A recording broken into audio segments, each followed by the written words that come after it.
Very good afternoon, participants, and welcome to this 24th Quality Cafe session on certificates to be issued by Chartered Accountants for ensuring audit quality.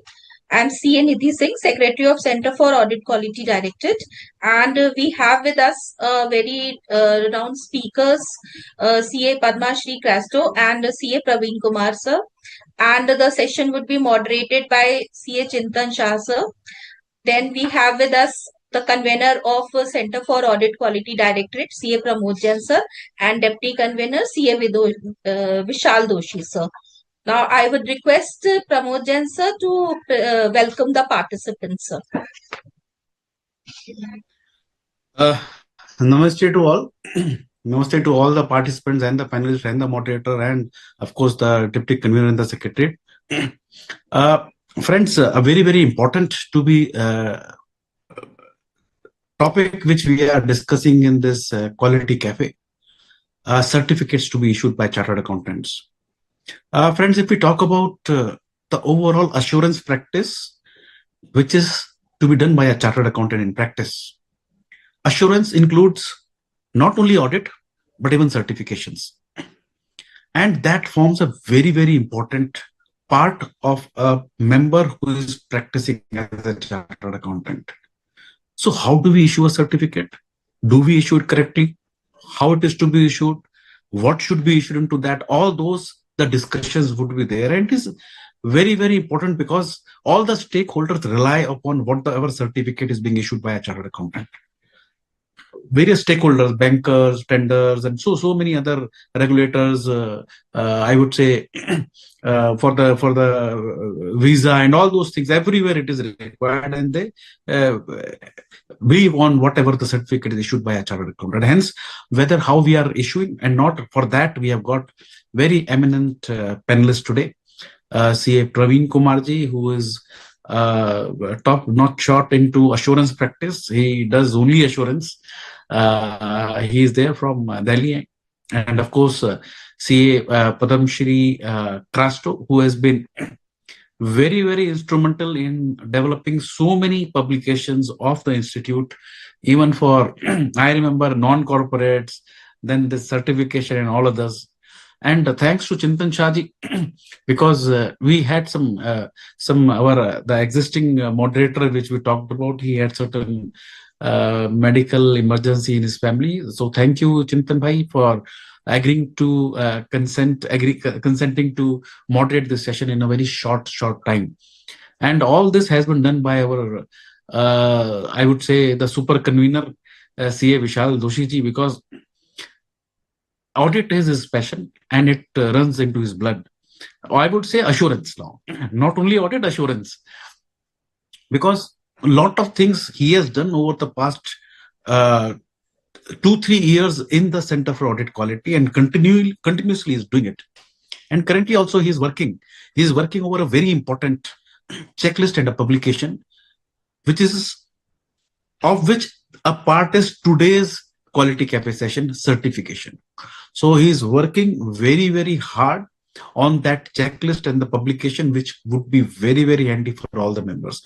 I am hoping that today we'll be having a great session. All those who are joining, it would be very nice if they can connect to their other colleagues and tell them to join, because that forms a very, very basic. And only one thing I'd like to say, many of our small and medium practitioners, when they issue a certificate, they sometimes may not charge for it.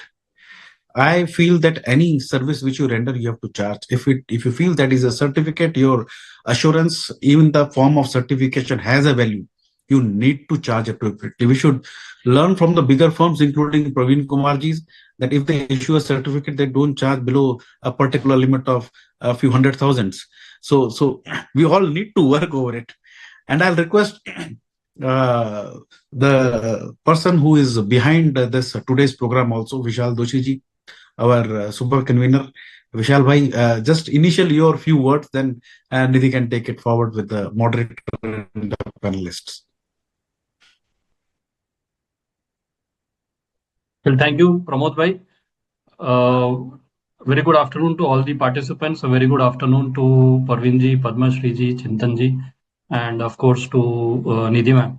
Well, I think Pramod Bhai has hit the nail on the head, and I take immense satisfaction, I would say, as at the CAQD, that when we were thinking about planning for a session on quality aspects, it was the certificates which came immediately on our mind, because like Pramod Bhai mentioned, under his leadership and his guidance, we are working on this project to bring out a checklist for the certificates. And we are also having a dream that if we can come out with an Excel utility where you can feed in some of the important aspects, and the certificate, the engagement letter with respect to certificate, and the MRL also can get generated, then it would become an end-to-end compliance with the requirement with respect to the certificates that are issued by the chartered accountants.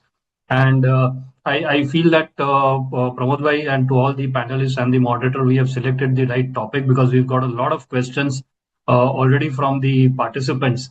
And there is the pulse, as it was mentioned, that every chartered accountant into assurance would be in one way or the other on one topic or one subject or the other, would be issuing certificates to their clients. And there is a lot of, I would say, misunderstanding. And through today's panel discussion, we would be able to clear that. And let me assure all the participants that if the time is short, we are not able to cover everything.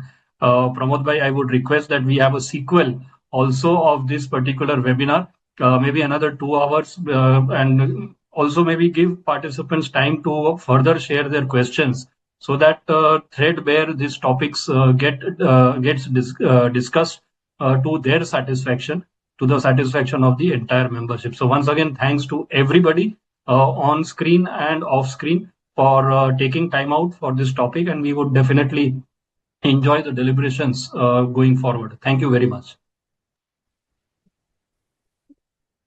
Thank you, sir. So, I'll start with the introduction of speakers.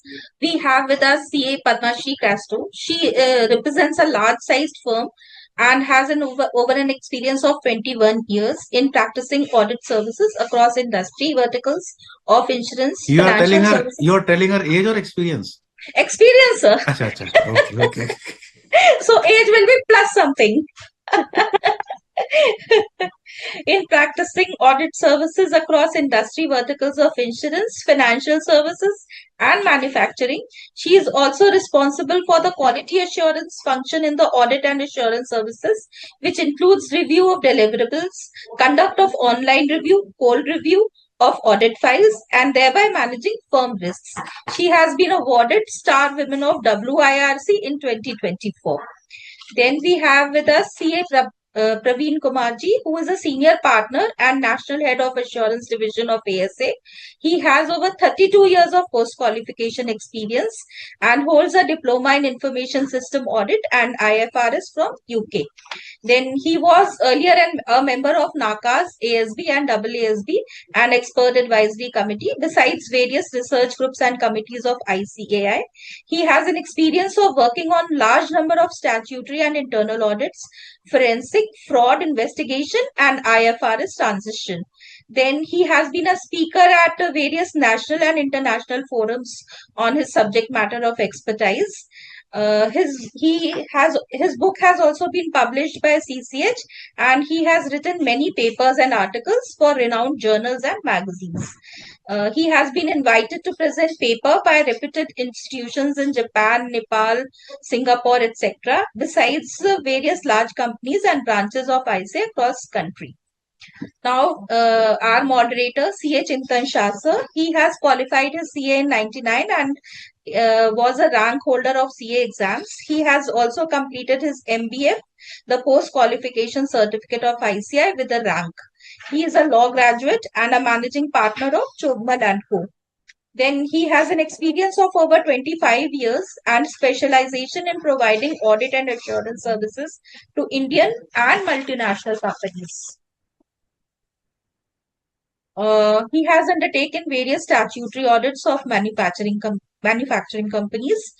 Then he is a co-author to WIRC publication on NAFRA orders and speakers at various seminars of WIRC study circles. Now, sir, I would request you to take the session forward with the questions to the speakers. Thank you, ma'am, and convener, sir, and the deputy convener for this opportunity. We welcome all the participants here. And as the protocol goes, let me shoot the first question to ladies first. Padmashri, madam, you will be the first person to answer the question. So the first question we would like to put, ma'am, there is a very common request from clients regarding that they want the certificate to be issued as to whomsoever it may concern. So how appropriate, inappropriate would this be for a chartered accountant to issue such certificates, and what should be the approach by the chartered accountant members on this? Yeah, thanks to CAQD and thanks to everyone, Pramod sir and Vishal sir, as well as Nidhi. Yeah, so issue of certificates is always a very interesting topic, and it is I would say how much ever you discuss, it's never ending basically. Because whenever we talk about these certificates, it's like there are always more and more questions as to whether I can do this, whether I can do this, whether I cannot do this, why I should not be doing this, how much the fees is to be charged, and then we don't get adequate fees, and all these questions, I think plethora of questions that we have. Now, first of all, coming to whomsoever it may concern, this whomsoever it may concern is quite actually dangerous, because it is actually addressing everyone on the earth, saying that whomsoever it may concern. So, as a chartered accountant and as a subject matter expert on which you are issuing a certificate, you cannot issue something to everyone across the board, and it cannot be a generalistic statement. So I think long gone by is the usage of the term to whomsoever it may concern. Even when we look at the, we will come to more specifics of the guidance note, but then I think when we look at the guidance note on certificates that is issued way back in 2016, it very specifically says that the content of the report format has to be something like it has to have a specific addressee. If I take a similar example, for example, if we are issuing an audit report, we are saying shareholders in case of general purpose financial statements. Case of special purpose financial statements, we are saying board of directors. Or in case if the SEBI or someone has appointed us as a specific for specific elements of audit, we have a specific addressee. I don't know why these certificates actually got this kind of whomsoever it may concern kind of a connotation, and it began with that, which is actually completely not okay, because this is for a specific purpose, addressed to a specific set of people or one authority, and it cannot be generalized. I think that's very important to start off with, and that's a very relevant question to start off with, Chintan. Thank you, Padmashri ma'am, for this answer. Just to add on this, there has been disciplinary cases and members have been reprimanded for issuing such certificates, Yes. which is really a cause of concern. So all should be very much be aware and never issue certificates with the heading to whomsoever it may concern, because the entire world may get a standee on you to sue you if there is anything wrong. So let's be more careful on this. So second question goes to Praveen sir. So the question would be, which standards or guidance notes issued by the ICAI are relevant for the certificates, and how strictly are they followed in practice as per your experience and your mingling with the other members? What guidance would you like to give on that, sir? Thank you so much, Chintan bhai. To begin with, my gratitude to Pramod sir and Vishal sir. Thank you so much for giving me another opportunity to come and talk with you, along with you, and discuss on technical matters. We had been debating on various matters, and especially when it comes to small and medium practitioners, there are various challenges which we have in our country. So my heartfelt thanks for this invitation. So also, it's so great to share the dais with Padma Shri ji. We are in some. There is a journal which is very popular, so we are in that journal also, CTC. And thanks to Nidhi Singh for organizing it. So Pramod ji, if you allow, I would like to put up a disclaimer first, like we do in our batches. So my humble request to the audience, that whatever we say here on these webinars, most of the time they are personal opinions. So in case you have to take a professional call, or in case you need to, get into a professional activity or want to sign off something, the recommendation always is that you look at the literature which is issued officially by the institute. These sessions are there to help you, to have a little more understanding. But please be careful. These are most of the places we share our personal thoughts and personal opinions. So, Pramod bhai, is it okay? Yeah. Okay, fine. So now I come to the question. Your question is what kind of guidance notes, or what are the standards which are issued by the institute? So one very important guidance note, like Madam Cresto has also mentioned during answer to her question, there's a guidance note. I'll just show it to you. So this guidance note, which was published in 2000, revised in 2016, it says guidance note on reports or certificates for special purpose. And this is something which is the base document for all of us. Whenever we are issuing any certificate, a very, very strong recommendation is have a look at this particular guidance note. So very simple, used a very simple language. It gives illustrations. It gives you idea of what is supposed to be done, what is not supposed to be done. And in the first paragraph, which is the introduction, it says the purpose of this guidance note is to provide guidance on engagements which require a professional accountant in public practice to issue reports other than those which are issued in audits, so, or reviews. So basically anything which is other than audit, you have to refer to this guidance note. And this will provide you a lot of insight into how these certificates are to be issued, how the reports are to be written, what kind of procedures to be carried out, and then what are the areas. So we will be discussing most of these issues in our today's discussion. But the mother document, the main document which we will be referring to again and again, will be this guidance note. And please remember, it is made under the framework of the institute's guidance on auditing practice. So the framework is the same, and this is a guidance note which provides you, a guidance on how to issue the reports and certificates which are other than audits. Pramodji, Just to add, Praveen bhai, all to all the members, though they know, but just reiterating that when it is a guidance note, they are mandatory in nature. So it is not strongly recommended that they should have to issue a report or a certificate in these formats. So just emphasizing upon that. That's all. Thank you.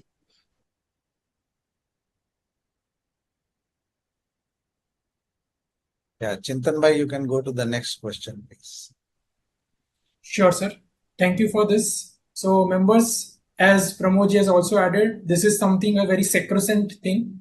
Nobody can miss the guidance note. Every member has to follow it. So next question to Padmashri madam. Ma'am, as everybody would be aware, the standards on auditing prescribe some management letters and engagement letters which we have to obtain. How relevant are they in terms of the certification assignments? Is it necessary that we should have engagement letters and management representation letters for each certificate that we issue as a chartered accountant?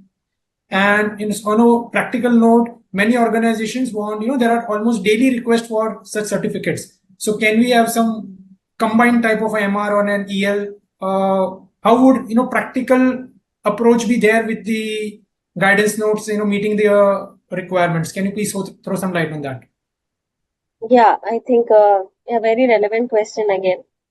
Just taking a step back, when we talk about engagement, so engagement for us in professional service is anything ranging from audit to tax to filing of income tax return to GST, representation or anything whatsoever. Now, simply putting it in perspective, all these are contracts. So all these are business contracts or professional contracts, if I have to say, if I have to term it rightly. And this is to provide service. So either in the form of consultancy or assurance. Since it is a contract, it has all the elements of the contract as we have once upon a time, read the Contract Act 1872, which still is very much relevant. This is also a commercial contract. One thing, obviously, nothing can be done for free because that is against the code of ethics.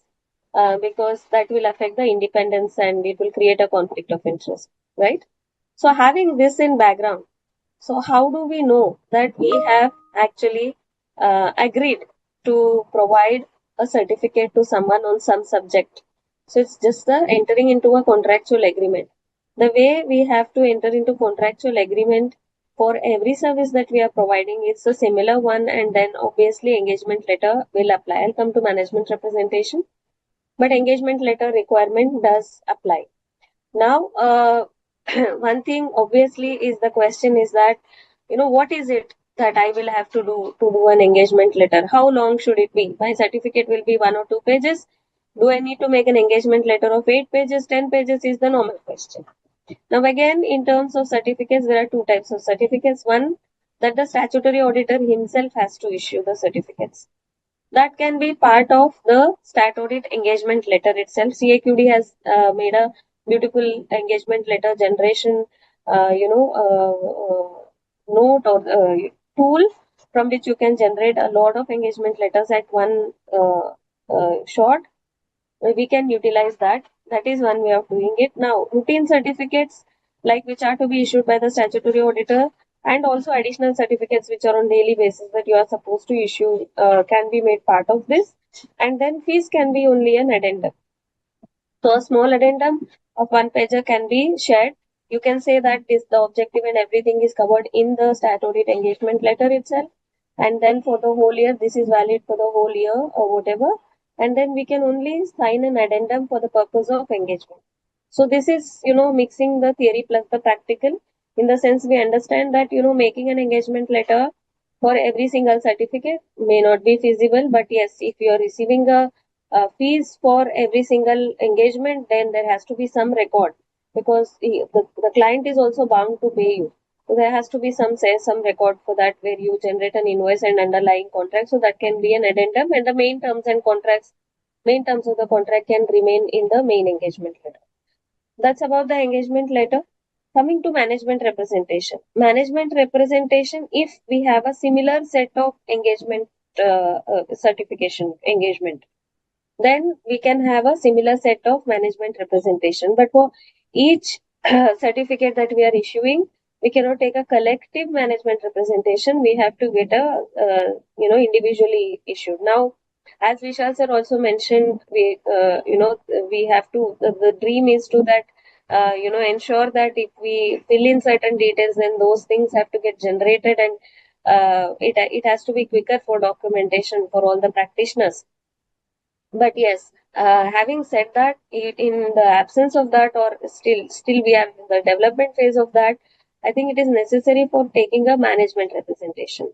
Now, the important or the most relevant question will be, for each certificate, what is it that you are going to write in the management representation? Yes, there are certain things about the completeness of the information, relevance of the information, the inquiry procedures you have done, correctness of the information, and certain obligatory matters on the management. These are the general or the typical things. And if there are any very very specifics in terms of like a custom refund certificate or something, then there are some specifics that can be put into the management representation.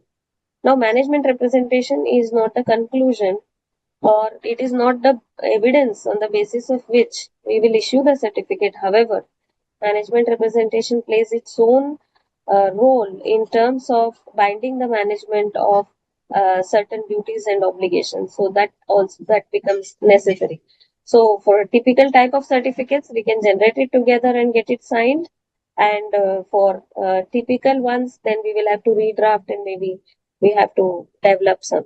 So that's the practical solution as to how we manage the legal requirement as well. Thank you, ma'am. So As members, we need to follow the standards on auditing, and management representation letter is one of them. So please ensure that we obtain MRs as well as ER engagement letters for assignments, what we do. So next question to Praveen sir. Sir, there are companies which borrow from banks, and banks insist that the stock statement needs to be submitted to them, which they want to be certified by a chartered accountant. Now, is it okay that the chartered accountant sign offs on the certificates? If yes, what are the cares which we need to take? Can you please guide us on that?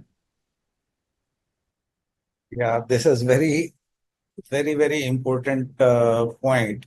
It's not only the stock statements. Many times, people or the regulator, they go and say, they tell the clients to go and take a signature from your chartered accountant.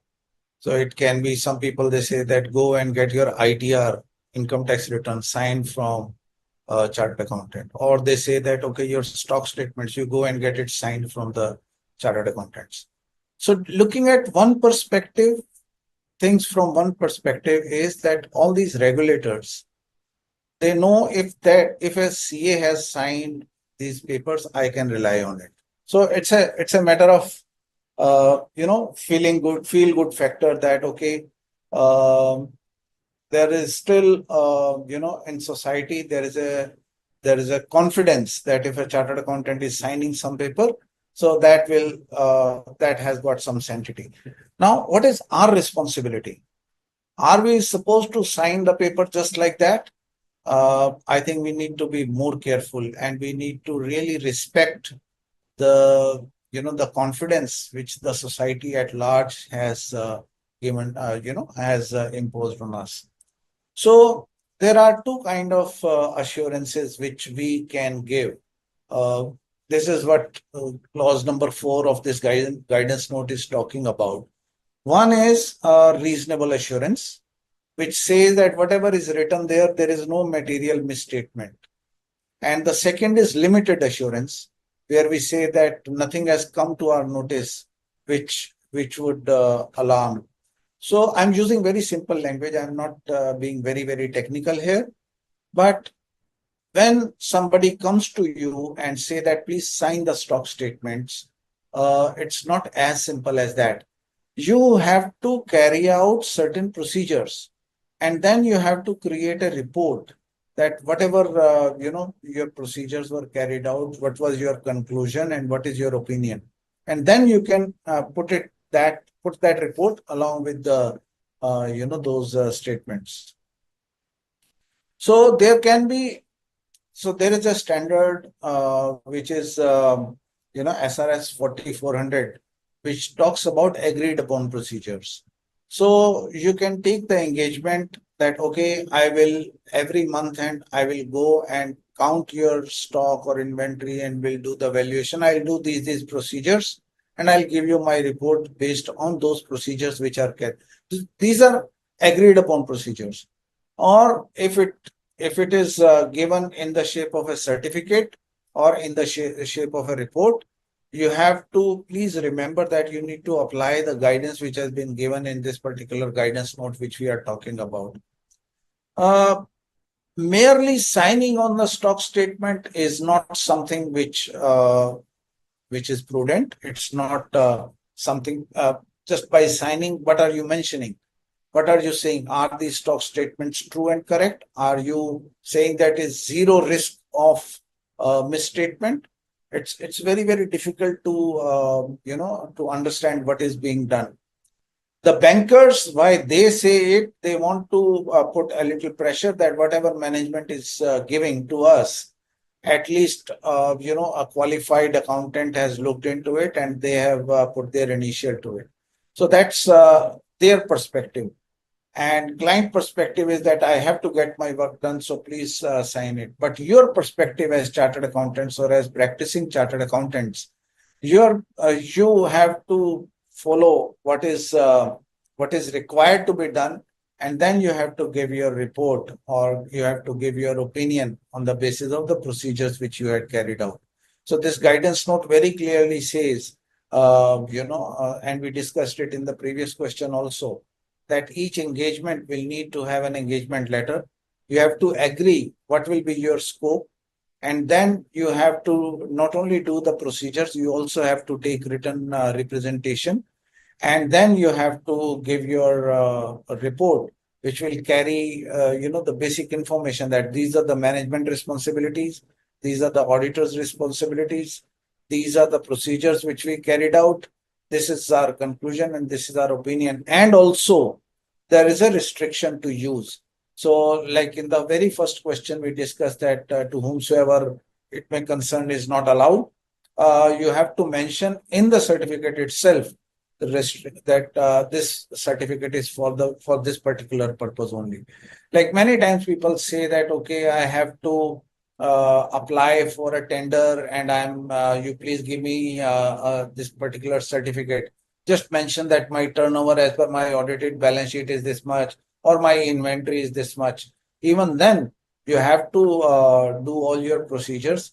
You have to take the engagement letter, the representation letter, your own procedures. You have to collect evidence, whatever you have done. Even if it is a small certificate, you have to keep those evidence and documentation in your file, so that tomorrow if somebody questions you, you should have an answer that, okay, I did this exercise and this is how I reached to my opinion. So this practice was started by the banks to ask the clients to get signatures of CAs on the stock statements, and there were reasons for it, because clients were giving all kind of numbers in their stock statements, and the banker would realize that actual stock was not there. So be extra careful. You just cannot sign on any paper. Whatever you have done, you have to add a report to to that. And then in that report, you will have to mention whatever activities have been done.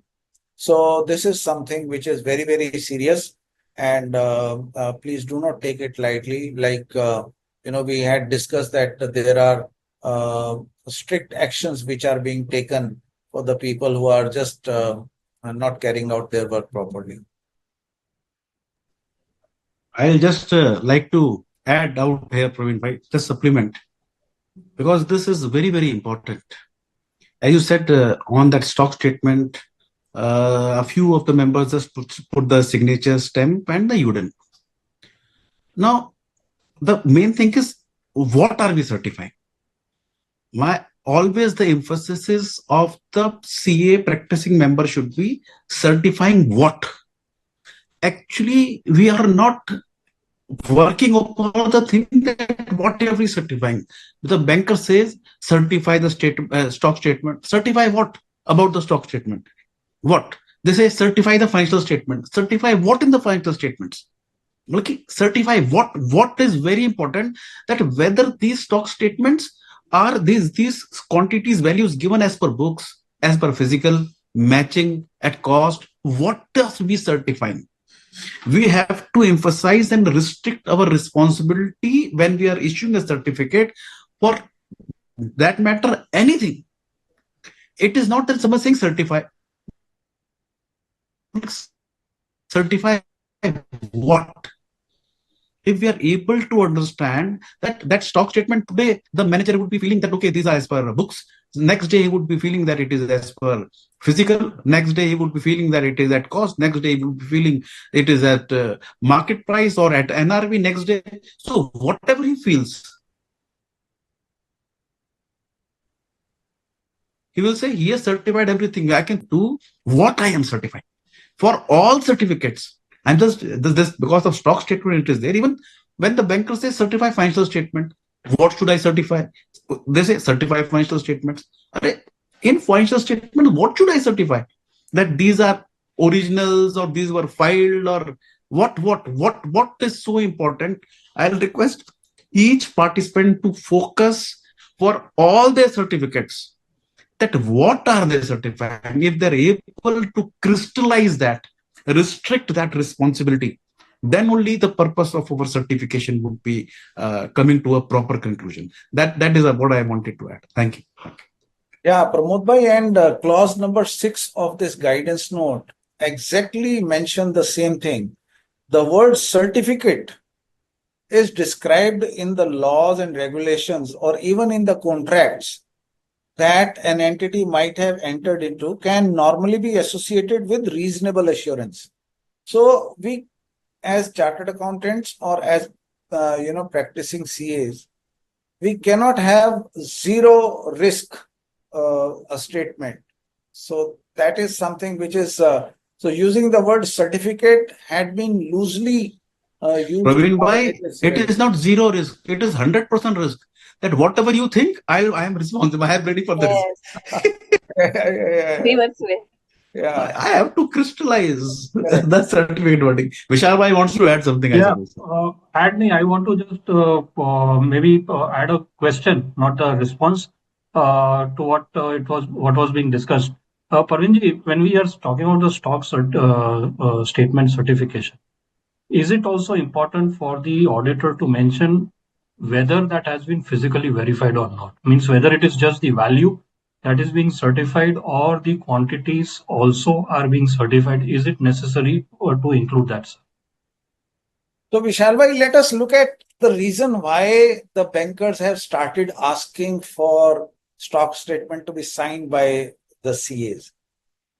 It was just to get an additional comfort and also to put somebody answerable in addition to, because this is what we had been discussing. There was a story that that's favorite of Pramod ji, that when there is a thief, he's stealing something from somebody. They had kept a guard outside to oversee, and the thief has done the stealing and ran away, and the police is taking guard for they are making him answerable for all the things.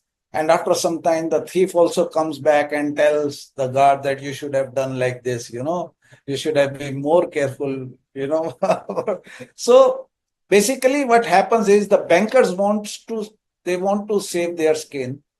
The client, they want to put, somebody else in front of the firing line. So it is very important for CAs to be extra careful in putting those signatures. And like Pramod bhai also said that, it is not that you're, so what are you saying? There is a requirement in Caro also, by the way, that whatever information is being sent to the bank, whether that is matching with the books of accounts or not. This has actually, in practical life, it has become very difficult for auditors to understand, whether this is matching with the books, whether they should do quarterly audits, and whether they should look into the physical inventory or not. So whatever the easiest answer to this question is that whatever procedures have been carried out by the auditor, if auditor has sent his team or her team to do the physical verification of the stock, that thing should be mentioned in the certificate that, okay, we went there, we looked at the stock, it was physically lying there. And in our opinion, the amount which has been mentioned in the statement is matching with that. That is one way.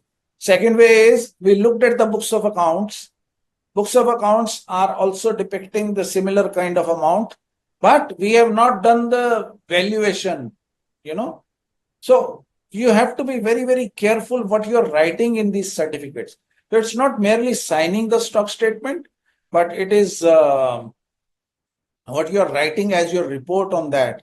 And there are 4 different illustrations which have been given in this guidance note, which gives a very good idea on what kind of language should be used. And then there may be a situation that you might not like to give a clean certificate. You might like to give a little modification or a little bit of disclaimer also in that. So you have to clearly mention that, okay, I have not gone into the valuation, I have not gone into the aging of the stock, I'm not going to, those kind of whatever modifications are required or limitations are required to be given, that can be given. I think in small and medium practicing units, this thing is something which is very, very, now the awareness has started coming Last year and last few years, Pramod Bhai has really made sure that he travels across and make sure that small and medium practitioners should be aware of, that whatever they are signing, they need to be careful. So I think now the awareness is coming, and these kind of webinars are also there to make sure that the message goes across not only to the auditing community but to the bankers also and to the business people also, that please, in case there is an engagement, if you want statutory auditor or any CA to do some procedures, please get on to agreed upon procedure or get on to engagement with them. I hope, Vishal Bhai, that answers your question. No, just one point to further add what Vishal Bhai asked. Yeah. In my view, it would actually depend what is the scope of my engagement. What do the person who has engaged me wants? Correct. If he wants that I should report that these figures are as per physical or these stocks are as per physical, then I have to have that in engagement letter in my scope. If he wants that these are the value as per books, so again it would depend upon in my engagement letter what does he want. So again, I'm just repeating again and again, what certification does he want? Certification on what? Merely certificate word is not okay. The main is certifying what. So what is the scope that would define whatever I want to certify? And then my wording, as you rightly said, engagement, responsibility of the management, practitioner responsibility, then opinion, disclaimer. So my opinion and scope that would draw from what I have been engaged to certify. Sorry, I have been repeating that because that needs to be understood by members at large, that merely word certify will not suffice. We have to go to the deep within, that for what I am engaged, for what I have to certify. Very right. Very right. This is Chintan Bhai, we have taken a little more time because this is something which is very, very sensitive.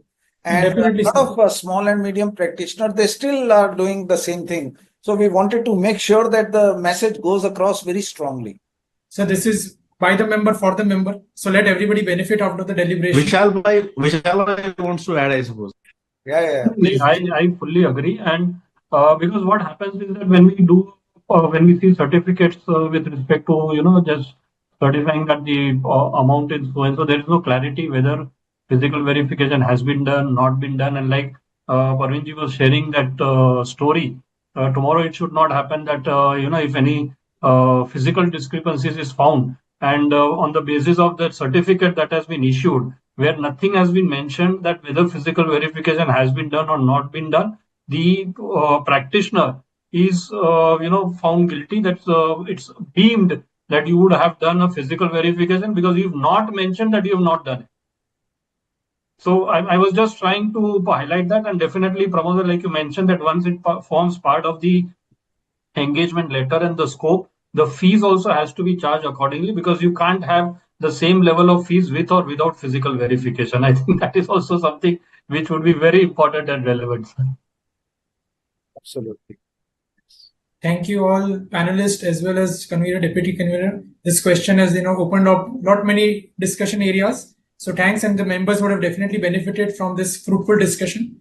And so the next question to Padmashri Madam, how would you give some views on how has been the practice of this issuance of certificates been evolved during these years? Again, your experience from the Big Four firm would definitely throw some light to the members and how we could benefit out of it. Yeah, so I think many aspects covered by Pramod sir, Vishal sir, as well as Parveen sir as well in deliberating. So I would like to pick up on few of those things as well as add a few more things. Certification, first of all, is more towards true and correct as compared to true and fair in terms of audit report. Two things that is very distinct about this guidance note on certificate is that one, it says that when you are a statutory auditor, there is nothing called as a certificate per se. So in guidance note on certificates, the title of the report itself is independent auditor's report or independent practitioner's report. So when we are auditors, we will call it as an independent auditor's report, And when we are not an auditor, we call it as an independent practitioner's report. So that is the basic distinction that comes around. Now, as discussed and deliberated rightly, obviously the guard has to be there if the thief actually takes away something. So the guard has to be more vigilant, and we have to actually be more vigilant on what are the guidance notes that are being issued by the institute to actually discuss, deliberate, and understand. Um, Fortunately, the awareness is more and more these years, but as we look at this guidance note is issued in 2016. So in 9 years also, it has not become very popular, if I have to say that way. It is getting popular and popular, but it is not so popular yet because we see a number of certificates with whomsoever it may concern, and direct signing on some stock statements or direct signing on some annexures that are provided. 2 to 3 things how it has evolved is that some of the regulatory authorities also have taken cognizance of the format of this certificate. For example, in few of the RFPs or tenders, or in few of the certification requirements by some of the banks which I have seen, they already give the certificate in this format, in the guidance note format. For example, the FEMA 180 certificate, that is also actually already adopted this format, and they are giving that this format is the one that you have to use. Largely, it is in line with the guidance note on certificate. So some of the regulators themselves are taking cognizance. Now, another important thing is it always starts with us. If we do not, if I'm not aware and I'm not able to push back, or if I'm not able to put it across in the right perspective to another person, I think I will never be able to convince, because I am myself not convinced on what is the thing that is there. Either because of I am unaware, or I think that this is too much work for me to do, right? So the moment that I am aware that this is the format that I am supposed to follow, and irrespective of the amount of time that I have to take, if I have accepted the engagement, then I have to go with this format, and then I have to actually put it across and say that this is what is required to be done, and this is the only format that I am going to give you the certificate in. Another important aspect, once upon a time, there was nothing called as a reasonable assurance certificate or a limited assurance certificate. It is very important. What is the distinction between two? So often I am asked this question as to, how do you distinguish between a reasonable assurance and a limited assurance certificate in terms of, certificate is a certificate. No, there is a difference. Reasonable assurance certificate is when you are doing some testing, when you are doing some additional testing, and limited assurance certificate is more like comparing the figures. For example, a net worth certificate may be a limited assurance certificate. It may not be a reasonable assurance certificate. Now, that is where professional judgment has to be applied more and more. Another aspect now this guidance note on certificate actually brings in is that the firm is SQC compliant, makes an express statement that we have complied with SQC as well as all this thing. There is a specific para on what is the management responsibility. That it is not only my responsibility, it is not only the responsibility of the guard, but also the thief, also the management who is actually not letting the theft happen, because he has installed alarm, he has installed everything that is possible. So there is a management responsibility paragraph, there is an auditor's responsibility paragraph, or the practitioner's responsibility paragraph. All these things actually in a way safeguards us. And the very important para that we write in this over a period of now is the restriction on use, that this is for the specific person, not for everyone. And this is for this purpose only. If by mistake also it falls into someone's hand, I am not responsible to that person. We are not keeping the gate open and say anyone can come and file a case on me, or anyone can take us for a ride. So that's something that is very, very specific. Addressee is specific. Another aspect how this has evolved is that there was a very big mismatch, that the audit report is qualified. For example, I am taking the same example. For instance, the inventory portion on the audit report or the IFC report is qualified, whereas the CA who is giving the same chartered accountant who is doing a stat audit and also giving a stock certificate as on the same day, he is actually not taking cognizance of that qualification that is sitting in the audit report, either done by himself or done by someone else. So two areas. I am statutory auditor, I am not statutory auditor. When I'm not statutory auditor and for the same period, if I'm going to certify something, my first starting point has to be the audit report. If the audit report or IFC is qualified for the purpose of, maybe physical inventory verification or for the valuation, then is it okay for me to give true and correct certification is a very big question. Actually, it's not about like, okay, this a specific go down or something, I have done the inventory and now I'm going to issue a certificate. There's nothing glorious about it. We need to do our homework correctly and then we need to do that.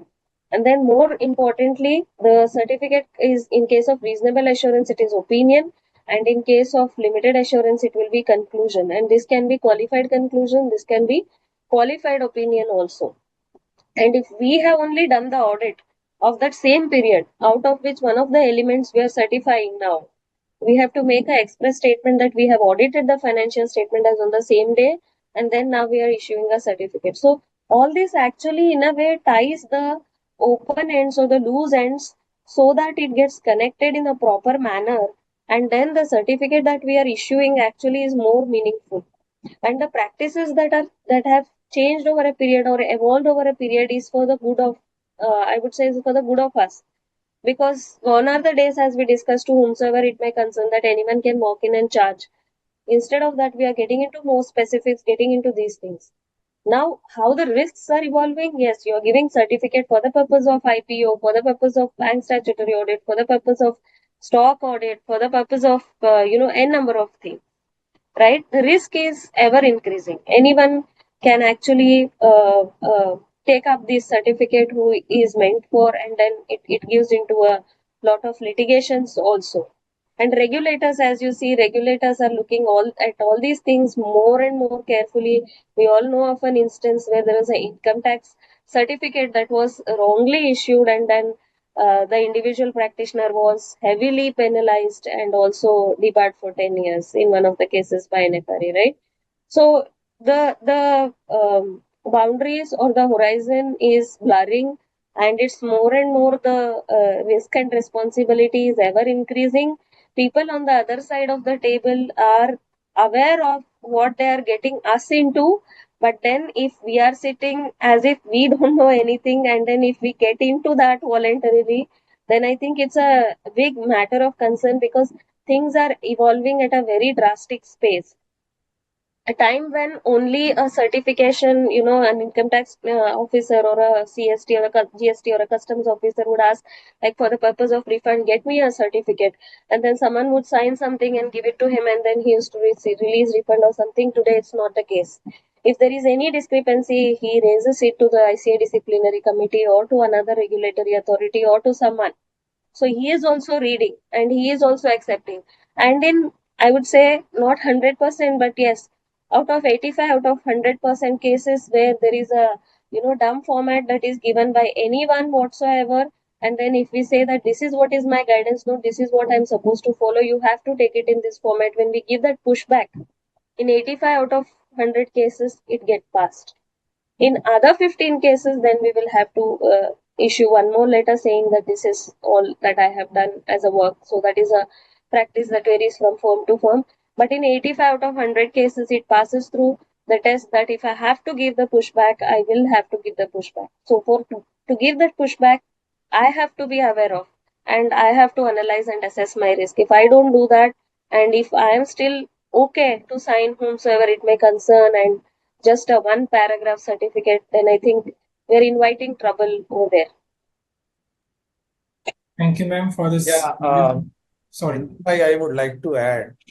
So, and this is very interesting. The question is very interesting how the certification has evolved. So, if I go back many, many years ago when we were doing articleship, so I had a very, I used to go to a very senior, practicing CA, or one of our very prominent mentor. He would tell me that, I look at the papers, and if I get comfortable, I'll sign it off. I think over a period of time, this situation has changed. It's not that the people who are signing should get comfortable. No, that's not the situation. The situation is that whether you have enough evidence, documentary evidence in your file, which will make sure, that in future, if the regulator will come, that regulator will get satisfied. Then only you should be signing. It's not your comfort which is important now. It is the evidence and the documentation which will make that regulator or the person who is reviewing your work, that person should also get a comfort that, okay, this work was done. It was done in this way, and the report has been drafted in this manner. And so this is the right way of looking at how the certification has got evolved. Earlier, if I am comfortable, I would just sign it off because it's my responsibility. Now it's not true. We have to have a lot more evidence and documentation in our file before we put our signature or anything. Am I right, Pramod sir? Yes, yes. And I just want to add, though, it is not technical. But what happens that sometime a client says, "Sir, कर दो, ये तो कोई नहीं देख रहा, file में दबा रह जाएगा." And the facts which the CS certify, the documents which you are saying is different, and he says, "Sir, कोई नहीं देख रहा, कर दो." Sir, all the members should understand very clearly. If it doesn't matter, then there is no need of certificate by a CA. Na? If it matters, only then the certificate is required. So if it matters, we cannot give anything which is factually incorrect. There is a value, otherwise there is no requirement. If the client says कोई फर्क नहीं पड़ रहा, तो जरूरत ही नहीं है, मत दो. फर्क पड़ रहा है, then my signatures are important. That's why it is required. Exactly. Hence, whatever the facts, we cannot go beyond that. It has got value. It has got value. Yeah. Thank you, sir. Padmashri madam definitely has elaborated a lot. She has, given the difference between a limited assurance, reasonable assurance. The importance of documentation has also been resurfaced here, because we say if we can't prove that what we have done, then it's not done. So with this, Praveen sir, the next question would like to you in terms of what are the key audit procedures and validations a CA should perform before issuing any certificate? So I will need 45 minutes for this. So the whole session is the whole guidance note is about how we are going to do this. So there are various points. I'll be very, very short, very quick. I will not take 45 minutes, but I'll try to do it, So there are... You can take 10% there of 4.5 minutes. So, see, it's right. The whole guidance note is about what we should do before giving a certificate. So point number 24 or para number 24, it talks about agreeing on the terms of engagement. So in the beginning, we had a discussion with madam that, she explained that whatever scope is there, that has to be agreed. And then you have to understand that, okay, this is my terms of engagement, which includes various aspects. What are the procedures which will be carried out? What will be the final deliverable and all? And of course, Vishal Bhai and Pramod Bhai both have, emphasized that this will be my professional, compensation for this. Otherwise, there's a independence issue. Then point number 34, para 34 says of this guidance note, it says that whenever you are doing this work. Sir, एक second, Praveenji. The line which you said earlier, that if he is not charging a fee, then there could be an independence issue. It means a lot. Sorry, your voice got... It means a lot. Yeah. So if you still stand not charging a fee, then there could be an independence issue. So if you still stand by that word, then I'll request all the participants to take it very seriously. That if you're not charging something for that, then there could be an independence issue. Vishal Bhai, do you agree? Yeah, I mentioned it in the beginning also. Sorry to interrupt. I mentioned it in the beginning that nothing can be issued for free, because then it is it gives an independence issue, which raises an independence issue itself. So all participants have to note this very, very carefully. Please, sorry to interrupt, because this is very, very important, Praveen bhai, Padma. Yeah, and also please remember, I'm throwing light on a very different but very important aspect, that in GST, if you are giving a service and you are not taking a compensation, still you are liable to pay that GST. I think this point will also come in some point or another. So those people who are doing it free, be ready for this kind of amendment, which if it is not there, it will come soon. So, Vishal bhai, you wanted to add on this? No, I'm fine, sir. Pramod भाई ने बता दिया. आप you please carry on, sir. So the paragraph number 34, it says that whenever you are going to give this kind of certificate or report, you have to start the assignment with professional skepticism, and you will need to use your professional judgment, and your auditing skills need to be used, and your techniques. So there are two ways of doing the work. A person comes to you, sir, here is a stock statement. So you can start by saying, हाँ ये तो ठीक ही होगा. This should be all right. So there's no problem. That's one way of looking at it. But the guidance note says that you have to start with professional skepticism. You have to apply your professional judgment. That means you have to verify and you have to question whatever is going to be written in that certificate. You have to question it. If somebody is giving you some bank statement, you have to question it and you have to take an independent confirmation. That is what the basic premise of how the assurance can be given, whether limited assurance or reasonable assurance or absolute assurance. You have to start with professional skepticism. You have to doubt whatever is written. Maybe it is wrong. Maybe it requires a correction, maybe intentional or unintentional. So you have to start. So this is what is mentioned in para 34. So then para number 37, 38, 39, it tells you that, okay, you have agreed on the engagement, the scope, and you have started with professional skepticism. Now you have to identify the risk involved and you need to plan your activities. You need to plan your audit procedures. It's like, so if you are giving certificate on a particular, let's say, tendering, they want you to certify or give a certificate to the regulator that the turnover according to the audited balance sheet is this much only. You have to plan your audit procedure, that what you will do. You will open the previous audited financial statement originals. You will ask someone to do the checking, and then whatever you will do, you will have to plan your activities.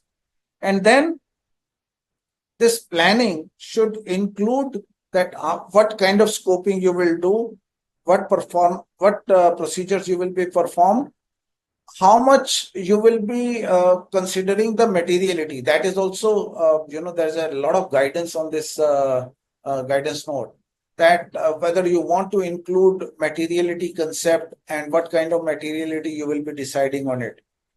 Then you have to undertake, whatever planning was done, keeping in mind the risk involved, and then make inquiries and collect your evidence. So it's not as simple as just giving a certificate. It's like getting onto engagement, then identifying the risk.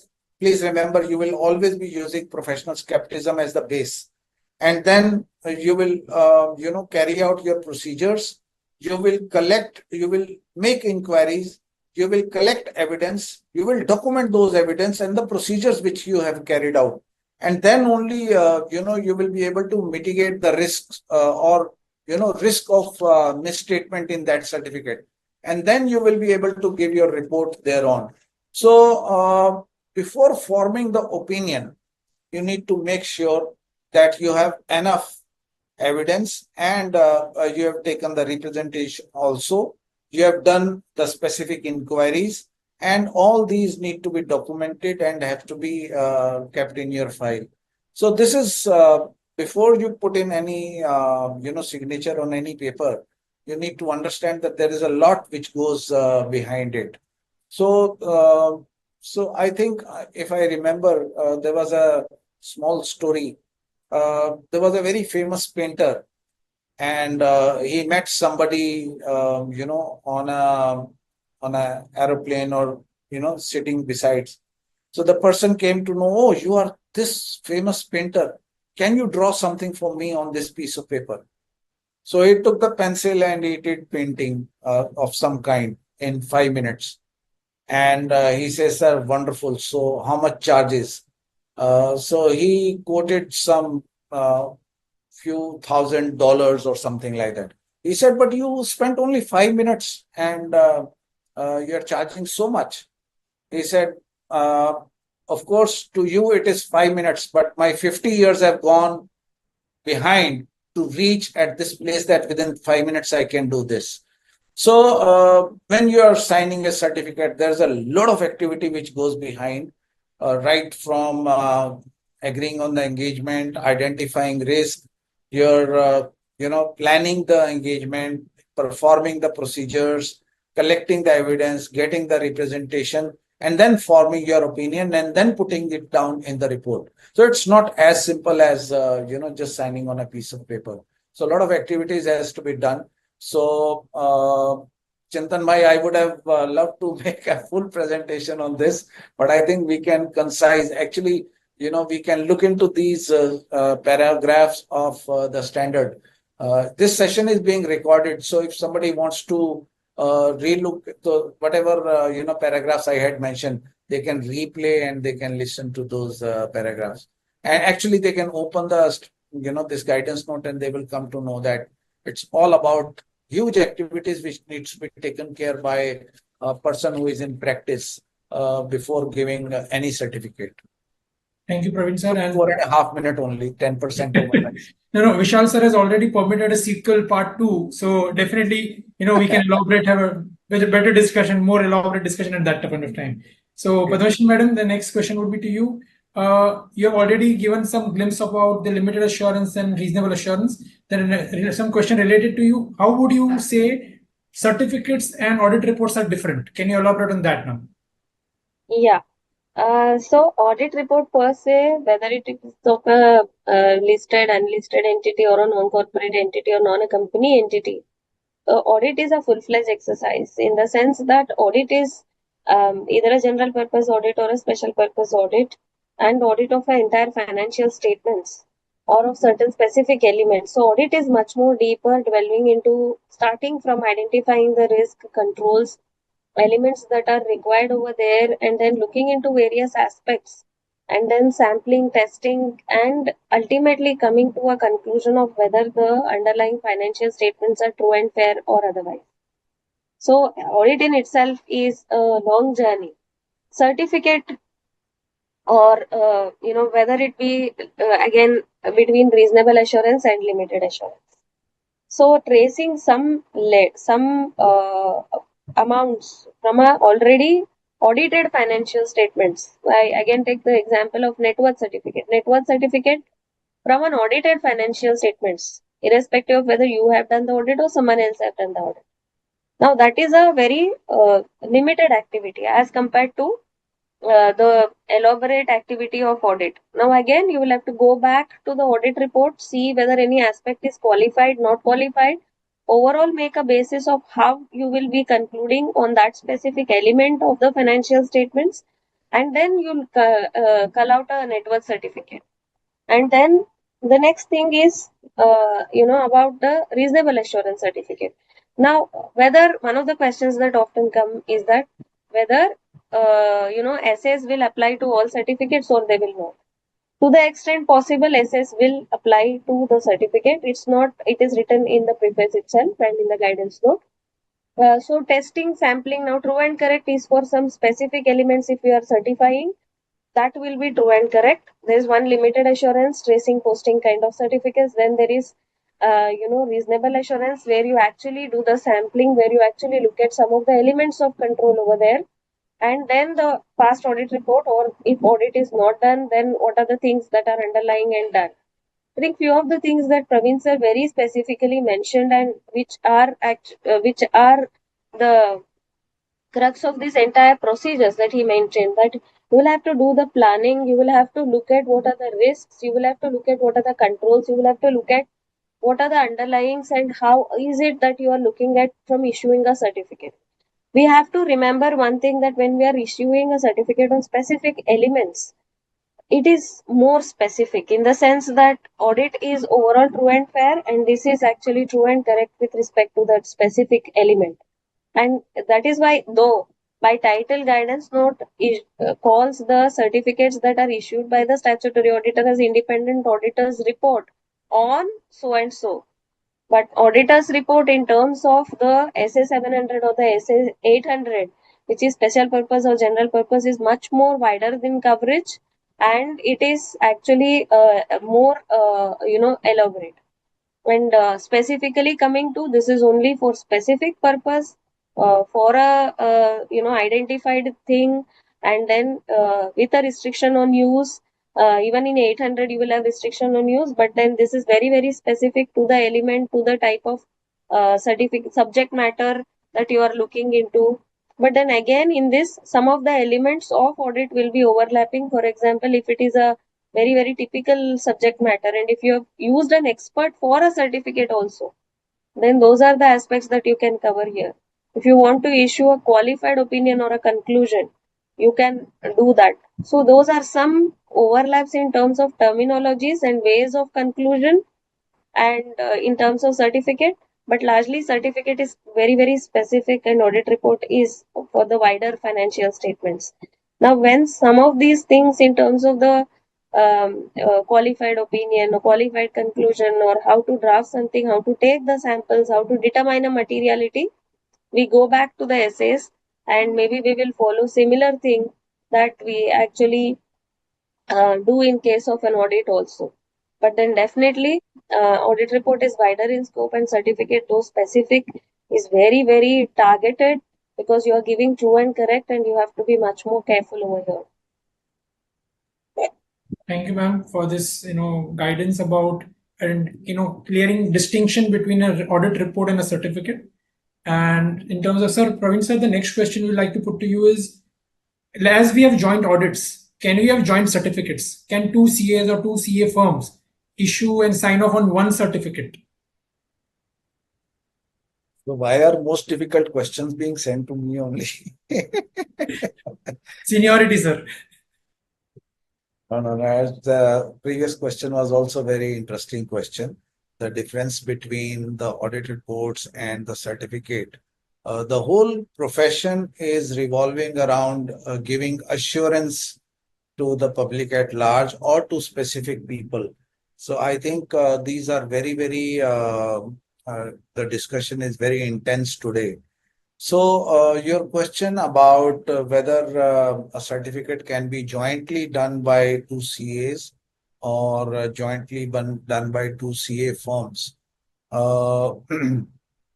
So the issue is, like in India, we have a practice of having joint auditors. So this is something which has been there in our country, and all these places where there are joint auditors, there are sometimes the management say that, okay, if you are giving a certificate, that also you should give a joint certificate. So without going into technicalities of SA 600 and all those kind of stuff, as we stand today, both if more than one auditor or more than one CA are signing the certificate, you can do. I mean, there is no restriction, but the responsibility will be on everyone. So it will be a joint responsibility as well. And second question, if I've read it, I've heard it right, is whether I can give a certificate on a client's letterhead. This is the question. Yeah, sir. So I don't know how is it possible if I am giving a report that has to be owned by me only, and I need to give it on, the address and phone number has to be myself. I mean, as an auditor. but there are many places where it's part of a larger scheme of things. And like public sector undertaking or a bank or an insurance company, they have a full list of things where you need to certify. Um there are certain inbuilt portions are also there. So if you are doing your certification there, you please make sure that your details are included therein. So that means not only the UDN, but also your membership number, your form number, your firm's registration number, your address, your telephone number. All those information has been given there. If it is a part of a larger scheme of thing. Generally speaking, if a company is asking you to give a certificate, the auditor will use their own letterheads, in general terms. We cannot say that, okay, client is giving on their letterhead a statement and you are giving a certificate on that. You can attach that as an annexure to the certificate, but ultimately your ownership, you are the owner of what you are writing and what you are signing. Thank you, Praveen sir. Madam, next one would be for you. In your experience, what are the common types of certificates which are being issued by a chartered accountant? Yeah, I think I would focus on things that should be issued rather than that are being issued. Okay. So there are a number of certificates that are commonly issued which should not be issued, in my view. Sorry if I'm very direct, but then I think it is need of the hour that we wake up and then we do not issue certain things that we are not supposed to do. So some of the certificates that chartered accountants generally issue and which are required often is that net worth certificate, your certificate for the purposes of the turnover certificate, for the purposes of lien or some bank, then you will need some stock certificate, then some capital contribution certificate if you need some additional loan or working capital certificate. Then there are other certificates which are actually there are statutory compliances in terms of your 15 CBs, in terms of your FEMA 180s, 118s and things like that. And then you have a lot of certifications in income tax, lot of certifications that are required by Companies Act. Now, Companies Act like your DPT certificates, your MSMEs, and so on and so forth. If you have a merger, demerger, if you have to, apply for certain things, then you need some certificate. Then there are certificates for the purposes of subsidy, for the purposes of, getting some benefit. Then there are certificates under other laws like custom certificate, this, SAD certificate, which was very infamous during one period of time. And there is refund certificates which income taxes ask, which GSTs ask, GST people also ask. So there are n number of certificates that are issued. The main thing is one thing that we have to always keep in mind whether I am the statutory auditor or I am someone else. And then the another bunch of certificate, 25, 30 certificates in case of if a company is going for an IPO. There's a lot of certificates that you require over here. I'm not including the bank certificates. Yes, bank certificate itself, each of the bank auditors and the statutory auditor has to again issue a bunch of 30, 40 certificates over there on CRR, SLR. Similarly for insurance, the solvency margin, the overall health of the company and various certificates now. One thing very, very important is I have to always have to have a distinction between where I am auditor and where I am not auditor. If I am auditor, whether this is something that I have to issue as an auditor, then my dynamics change, my perspectives change. Because I know the company, I have done the audit, I know the risk, I know the control, I know the people, and I have done the audit, so I have some background how this company performs, functions, and things like that. Then to individually certify a specific aspect of that financial statement or some financial element is much more. I'm not saying it's always easy, but then comparatively it's more easier or simpler or better for me because I can refer back to my working paper that I already have as part of the audit also. Or if I'm in the process of audit, I can do something over there. What is more tough or difficult but easy for many of us is that issuing a certificate where I'm not an auditor. Why I'm making a combination of tough but easy, because it is actually theoretically very tough but practically very easy. Okay. Why theoretically tough? Because you will have to follow all these procedures, but I'm not following it. So practically seems to be easy that I'm issuing a certificate, someone coming to me, I'm issuing a certificate. I don't know the risk, I don't know the controls, I don't know how the management functions. I only know them through a reference. I'm issuing a certificate.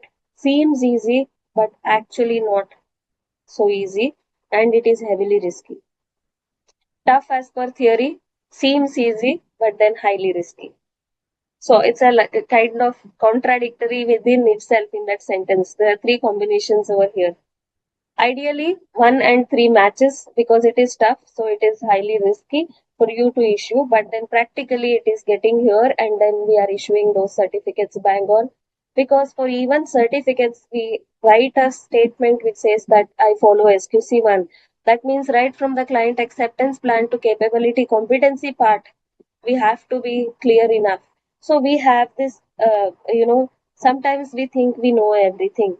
I would say uh, we may not know everything, which is true, right? I may not know everything, but sometimes we get into this image of I know everything.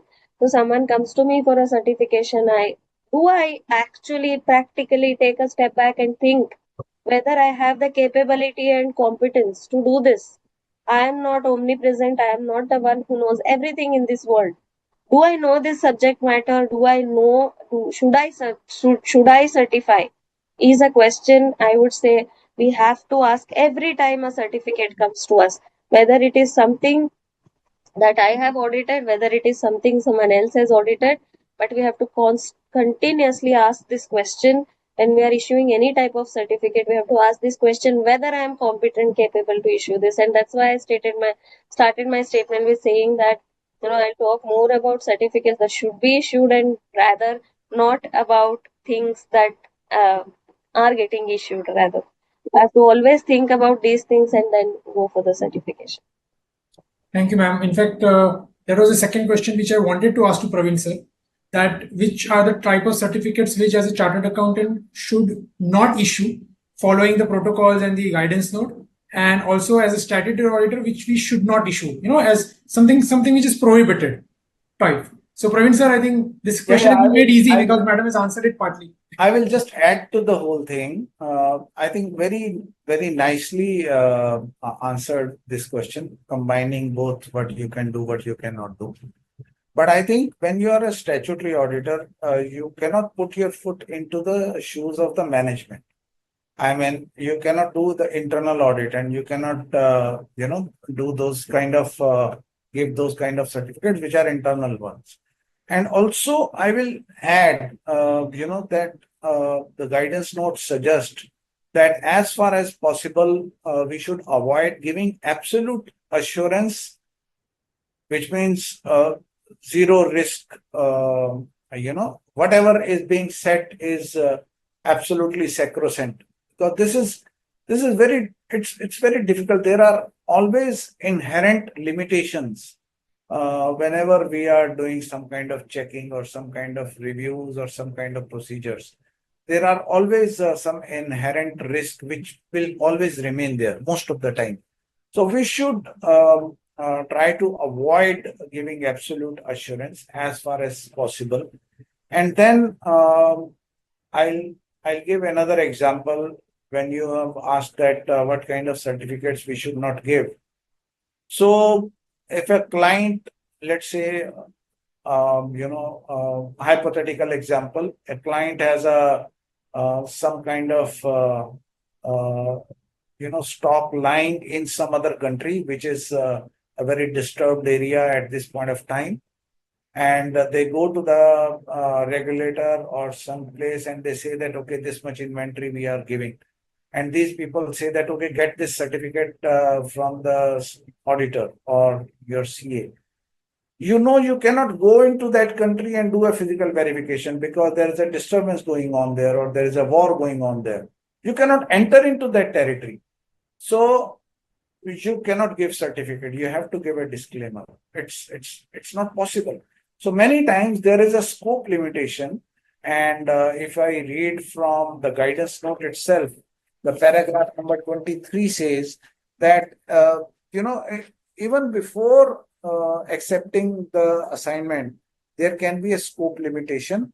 So if the engaging party imposes a limitation on the scope of a practitioner work in terms of a proposed assurance engagement,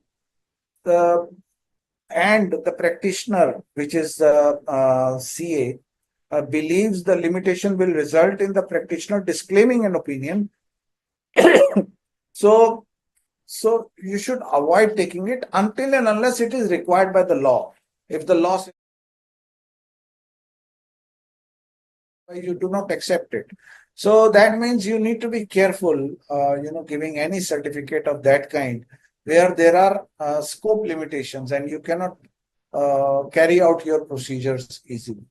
So these are the some areas where I would like to, add on to what Madam has said earlier. Thank you, Praveen sir. And definitely there are some requests. One point I wanted to add. Where a statutory auditor has to certify, there he has to be very careful that any engagement if he does other than the statutory audit, there is a requirement of board resolution. If that board resolution is not there, then he is disqualified under Section 144 of the Companies Act. This might be missing in various cases. So please take care when a statutory audit is required to do any other engagement other than the statutory audit. In that case, the board resolution is required for him, whether it is required as per a relevant statute, say SEBI or whatever it may be. But then when the engagement has to be given, it has to be approved by the board. One has to be taking care of that as per Section 144 of the Companies Act. That's Even they wanted the tax, to. Even the tax audit. Yes, anything. Yeah. Thank you. Thank you, sir, for this elaboration. And so next question, ma'am, what do you think are the challenges, consequences, and risk in issuing a certificate that does not comply with this guidance note or lacks audit evidence? And how can we mitigate this risk and challenges so that, again, we want to, do the work, but again, not for the guidance note. Something difficult to, right? Yeah. So this question is again like what Praveen sir said, it can take 45 minutes, but I'll cut it short. Because this itself is a very elaborate discussion with many ifs and buts and pros and cons and endless discussions. So long story short, first of all, guidance note, I think right at the beginning, Pramodji also mentioned that there are no two ways. If there is a guidance note is there, then not to comply with it as a practitioner or as a chartered accountant. So first and foremost, there cannot be a certificate that is not in compliance with guidance note, right? The only leeway that the guidance note gives is that if the regulator has already given a format, then you can use it, but you have to first go through this format, give it to them. If they reject, then give it in that format, and then all these things actually you put it together in another letter and then give it to the management to be given as an enclosure to that. So that's a practice that is commonly followed in many of the firms. So that is very, very important. So there is a guidance note. What is the consequence of not following the guidance note? Obviously, it is disciplinary action. It will tantamount to not a proper professional conduct. Risk, yes, as I mentioned right from the beginning, whether I've done the background check, whether I know the subject matter, whether I have the competence capability, various aspects of this has to be looked into, and risk is associated with the subject matter, and also taking a pause and thinking whether I'm able to do this, not able to do this. And if there is, every company will have this is a thought-provoking question that everyone should consider. If there is a statutory auditor in that company and then that statutory auditor is saying, I will not issue this certificate, go and get it from someone else, you get the hint there itself. Why is it that he, knowing the company, giving the statutory audit, then not actually being ready to give another certificate? That gives you a hint. Commercials may be one reason at times. but commercials are not the only reason many times. So then you have to rethink whether I'm getting into the right, right stream of work, or whether I'm walking the right path or otherwise. Other challenges are, the risk associated with it. Where is it that I'm submitting? What is it? What is the coverage of it? Who can be a party to it? You know, and the coverage that I'm giving, whether it is specific, adequate, or it is wider. So, is there a restriction on use para? And if I'm not putting that, then I'm opening up a wide floodgate to actually everyone to come to me. These are all these complications or consequences or challenges, if I have to put it that way. And obviously in today's world, the regulatory actions are quite high. So first they will look into, if that is not appropriate, then they will send it to other regulators, to ICI, to NFRA, to whoever they want to. One thing here, picking up from few of the things that Vishal sir as well as Pramod sir and Praveen sir mentioned, is that there is always this matching of the certificate. I think Pramodji said that 3 to 4 times. That what is it that you are matching with what? So, what is the subject matter? What is being certified? What is it that you are actually trying to match what with what? Like net worth, picking up the figures from the balance sheet, calculating a net worth definition as per your borrowing agreement clause or as per your Companies Act. So, there has to be some underlying based on which you are doing. Then picking up one thing and comparing it one thing and tying up those things. So anywhere these three elements have to be there. If there is nothing that is mentioned, you do it the way you want, and then if there is nothing that I'm matching with nothing, then actually I'm issuing something else only. I don't know. There's too much of nothing and there is something that is happening which will actually come back to something else to us later point of time. Things maybe 6 months later or 1 month or 2 months later.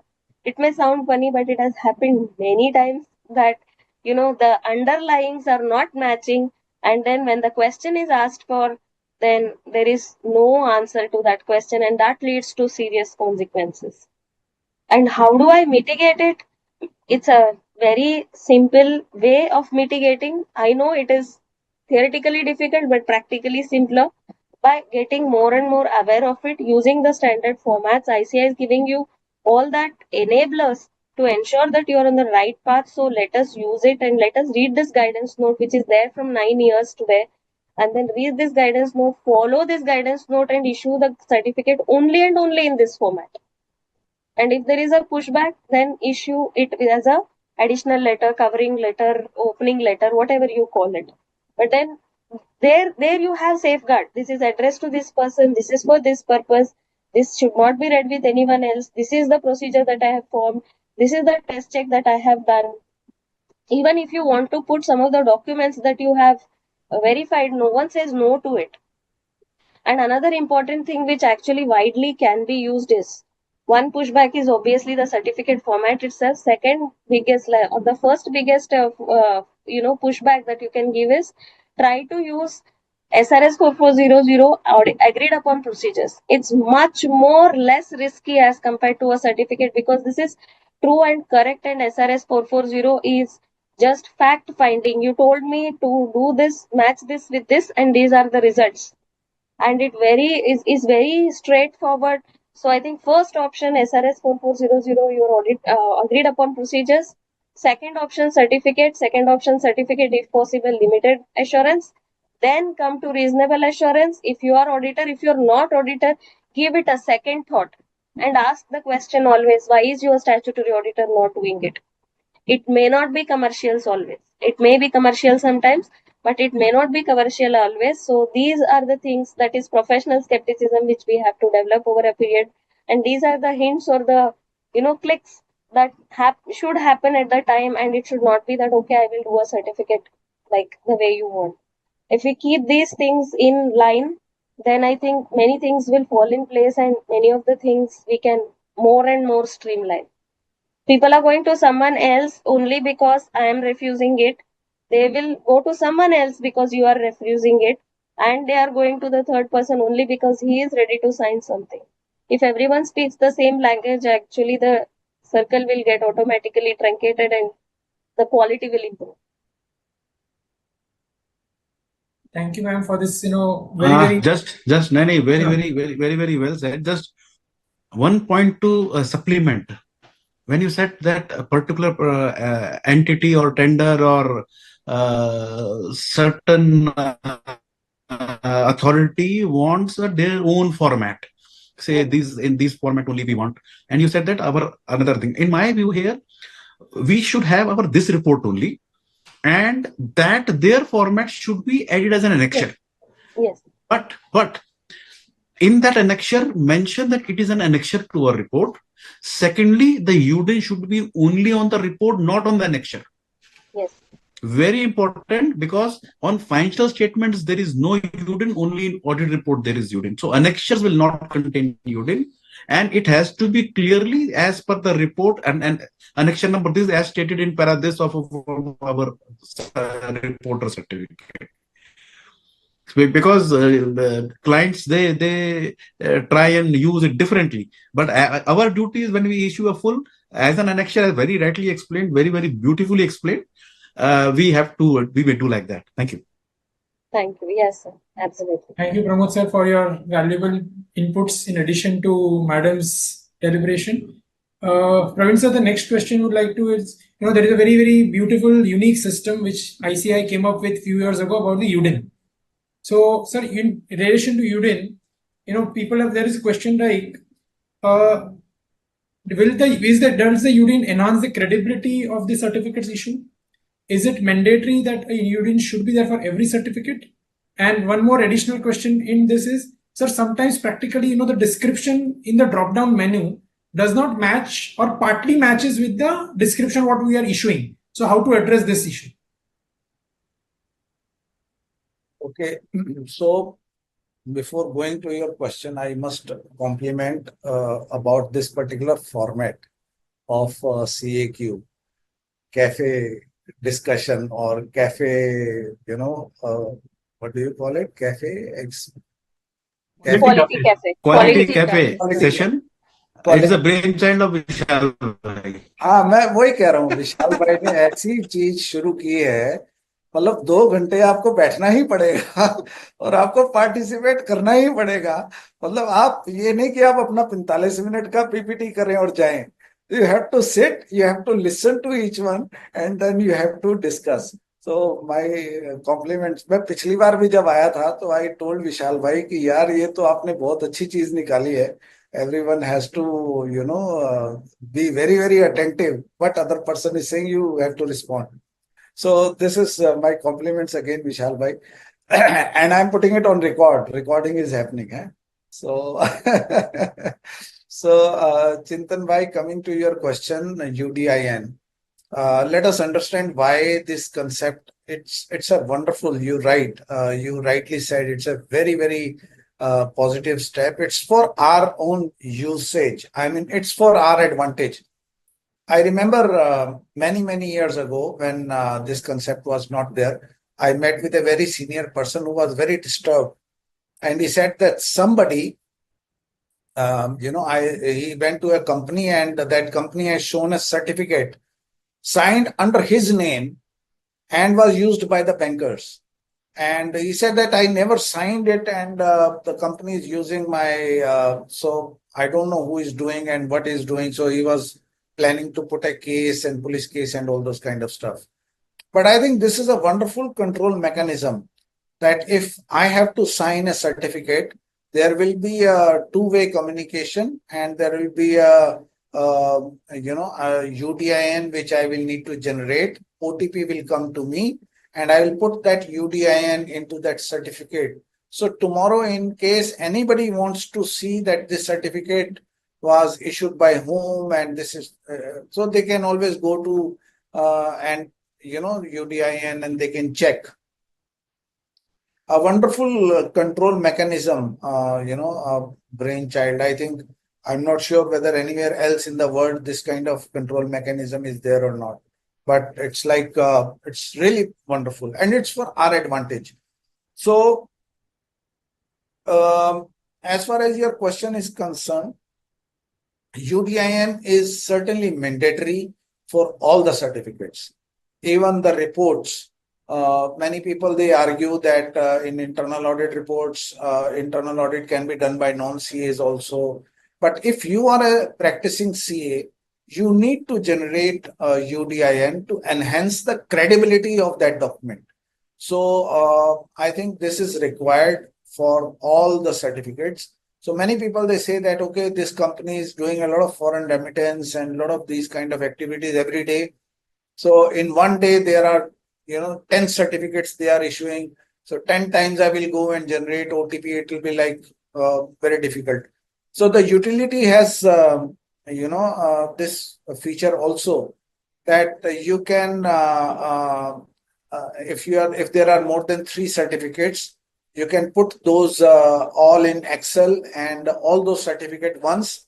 OTP will come once, but the UDIN number will be separate for each of these certificates. Right. So you need to have separate certificate for each of those, separate UDIN for each of those certificates. So this is mandatory. It is mandatory for all kind of reports also. And what you mentioned about the drop down, I think there is always a feature of giving feedback.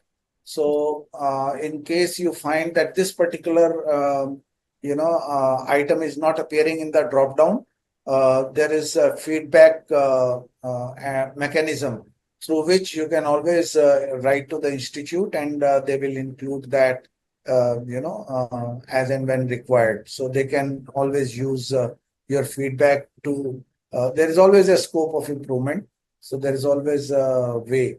So as of now, what generally people do is they try to find the nearest one and they do, but it is important to give the feedback also, that okay, we wanted to do exactly this, if you can include that into the feedback. So it's a very proactive portal, so they will certainly look into your suggestions. Thank you, sir. Madam, the next question would like to be posed to you. In terms of CMA data, there is a lot of procedures where the certification is required on the CMA data. Now, how and the projected financial statements, which are used by the appraisal by the bankers for the cash credit enhancement or renewals, what should be the procedures we should be following for a chartered accountant when we certify this? And is there applicability of UDIN in this case? And there is also, in terms of concurrent audits, it is found that some people certify such statements and UDINs are not written or it is not properly documented. So some suggestions on this, and how would you mitigate this? Yeah, so first of all, with respect to UDIN, it is very clear that wherever we have issued a report on any of the matters, it has to be UDIN has to be generated. So practicing chartered accountant, individual name or firm name, as the case may be, for every report, underlying report, there has to be a UDIN. Now coming to projected financial statements and the CMA data. First of all, this is out of the purview of certifications. Okay. One thing that I often say is that we all as chartered accountants know all accounting standards. Ind AS is very, very nicely, but then we don't know all our standards of auditing. The range of SAs, SREs, and SAEs and SRS, I think, is quite wide. There is a standard for everything. So first question, we have to start asking reverse question. I'm going to issue a report. Okay, report on what? This is the underlying. Okay, full statements, full financial statements, or an element of the financial statement, because full financial statements has a standard. Special purpose, general purpose has separate standard. Elements of financial statements has a standard. Audit, separate standard. And review, separate standard. Then other assurance engagement, there is another set of standard. And then the complete SRS, there is another set of standard, and then there is SOC, that is another set of standard. So first we need to understand the framework, how the standards are actually arranged. Now projection data should never be certified. There is a separate standard for itself, which is SAE 3400, right? And that says the examination of prospective financial information and this is there from quite a bit of time again. So any kind of projected information or prospective information, if it is to be not certified, if a report has to be issued for that, okay, then this standard has to be followed. Now this standard has the risk mitigation uh, perspectives. First, examination procedures. In summary, we have to validate the assumptions and consistency with the historical financial data over here.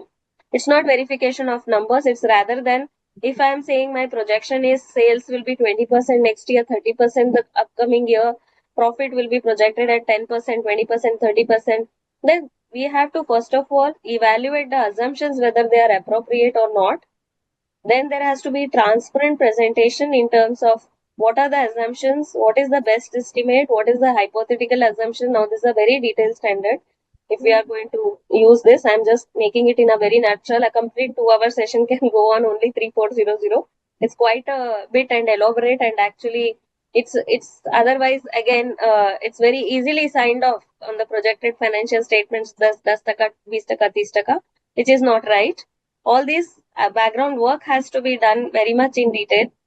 Then there has to be a detailed documentation in terms of sufficient appropriate audit evidence in terms or sufficient appropriate evidence in terms of how do we support all these financial projection and how have we verified the assumptions and all these things. And in the report also, there's a specific format of report under 3400 which actually provides that what were the limitations while you were doing this. So it is very clear what are the assumptions, how did you deal with it, what are the specific limitations that you are actually looking into. Now, what is not allowed? Do not certify them. Issue a report on them as per 3400. Certifying the projection itself as factual is completely wrong because you cannot guarantee the accuracy of the future financial data, because here we are talking about future financial data. I am in no way I am able to say that this will be appropriate or this will be true and correct. So never certify and never talk about future financial data about as a projections being factual. Do not ignore the assumptions. If you do not have adequate audit evidence, then do not issue a report. If there are misrepresentation of financial forecasts or if there are errors in financial forecasts, then you should clearly state that the transparency has to be adequate. Consistency has to be maintained in terms of historical data and the future projections. And then it has to come overall as a bunch, and then whatever limitations you have had in performing all these things has to be brought out appropriately. So signing off on the future projected data is not so easy. I think that is one of the things that every bank wants. For giving you additional working capital loan, OD, CC, any facility, term loan, any facility. Projections. So projections management certified is different. If I have to certify, then I have to go through this standard, do all these procedures, then only issue the report and not certify. So, but then this is something that I would like to state that this is largely missing. Many of us do not know 3400. And it is a matter of fact that the report is just as either like an audit report or like a certificate, that too not even in the guidance note certificate pattern, but it will be largely a certification of the numbers, which is grossly wrong. This has to be taken care of because it will go into professional misconduct otherwise, because there's an announcement also which says that future financial data you are not supposed to certify. So this is a very serious and intense topic or discussion, but because many of us are not doing it right, that is where the problem lies. Thank you, ma'am. And in smaller towns or smaller offices, smaller CA practitioners, making a project report is taken very, very lightly. Very lightly. Yeah. Actually, they just, like you said, 10%, 20%, and then they just multiply. It becomes it's very common. And I think it's very serious. What do you say, Vishal bhai? No, I fully agree. And maybe for us, Parvinji, like you mentioned in Quality Cafe, that these can be the next topics. after once we were completed with respect to the guidance note or certificates on the other areas where certifications are given, assurances are given, especially on the AUP, which is like we had been discussing that this is the one which is the safest bet Yeah. for an I would say an assurance function, but the least used. And so that is where I believe that these are the areas where we can have one more session on the other than the guidance note, what are the areas and how they can be explored to have the right way forward. So Vishal, what should we do now? It's hardly 5-7 minutes left. And I got a message from the institute that we have already received 80 questions from the audience. And beside that, we had our own planned questions also. So what should we do now? I mean, you want to have Part two. part two? Sequel to. No, definitely. Yeah. I think because the subject is such, definitely we would need a concurrence of Parveenji, Padma Shri, and Chintan Bhai for the part two. I am always available there for the institute activities, but that we'll have to concur upon a date, and definitely if everybody agrees, we can have a part two so that most of the questions or all the questions can be resolved. And in the meantime, we can also ask the participants that we have put up the link on our CAQ X handle where the Google form is there.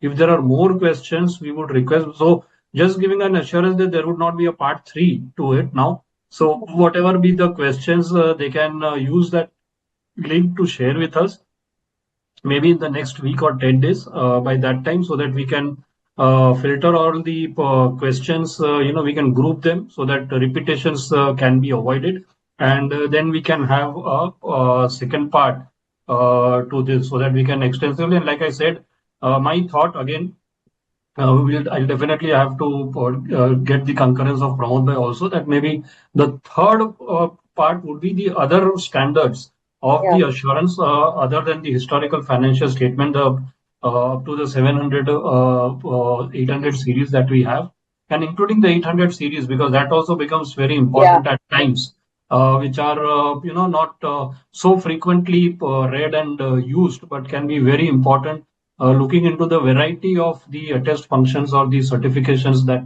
we carry out. So I think I would be very happy to have the next two parts to this, one on definitely the guidance note with the questions coming in, and on the other areas of the assurance. Yeah, and as they say in the suspense thriller web series, that this thing we will talk about what to write in the report, what not to write in the report. Coming soon. Coming soon, sir.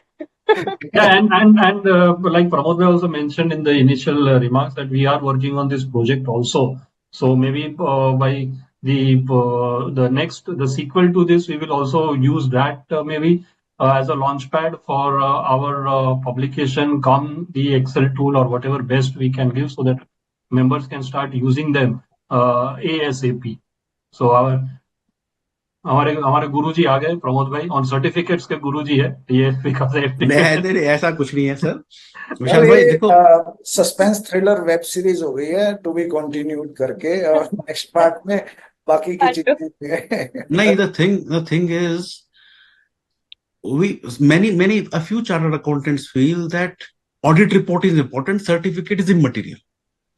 But certificate itself is so much material. It is whatever discussions which we had today, that what are the documents, what are the formats. So all those make all the participants feel that even for certification, there is some time and documentation and reporting required. The importance thereof is as good as my audit report. So it cannot be taken casually. The value of our certificate is as good as our audit report.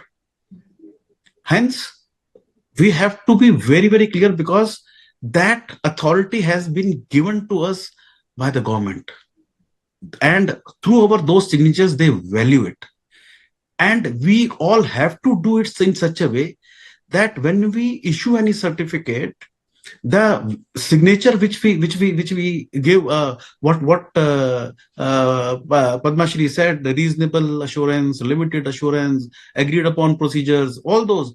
So all those, the auditor, the chartered accountant who is issuing a certificate should take into account that not merely when a person comes with a document, okay, put your signature stamp, you didn't, and he gives, okay, wait, I'm giving you. It cannot be.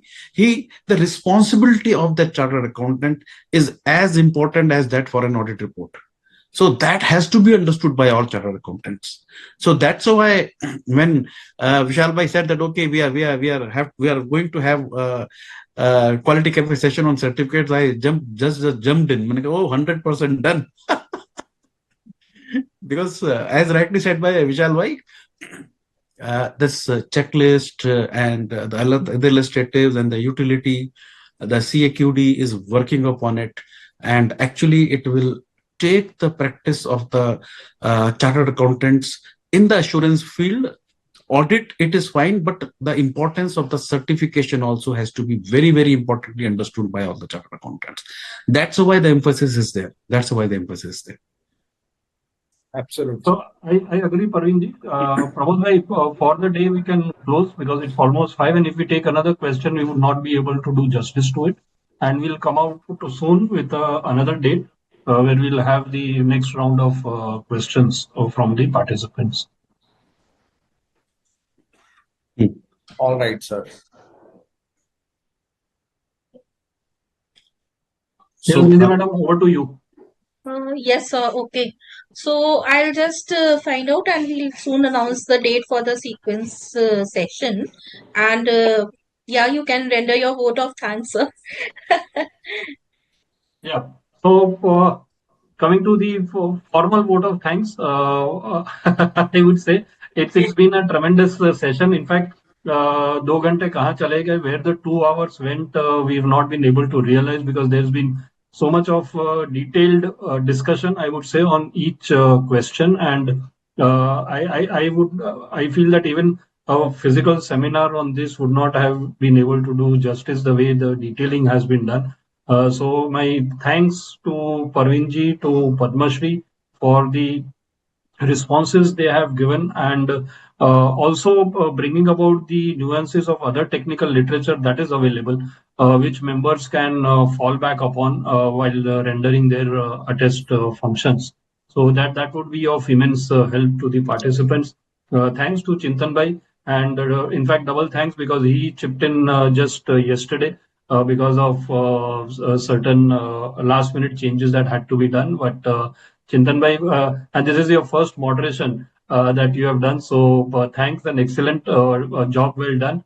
Thanks to Pramod bhai, and I could feel him that as if he was taking the session because he had to definitely a lot of value add from his side. Like Parveen ji bole that he is the opening batsman when it comes to certificate, and I have seen him travel across the country. He's known as a man of tax, but certificate is an area where he is the most sought after speaker. Thanks, Pramod bhai, for being there and always guiding and supporting the activities of the CAQD. And of course, Nidhi madam and the whole team, the back office, without whose support, the work that we think of, the work that we execute is not at all possible. And last but not the least, to the all the participants, we had a record number of participation today, highest for any of the CAQ quality cafes, and definitely the next session would also be, next couple of sessions I would say would also be equally interesting and looking forward. Please do follow us on the X handle where we would come out with the announcement about the next subsequent dates of or the sequel for this particular webinar. Till then, wishing you all a very good evening and thanks once again. Thanks to everyone and enjoy the IPL final today. Thank you very much. Thank you, everyone. Thank you. Thank you, everyone.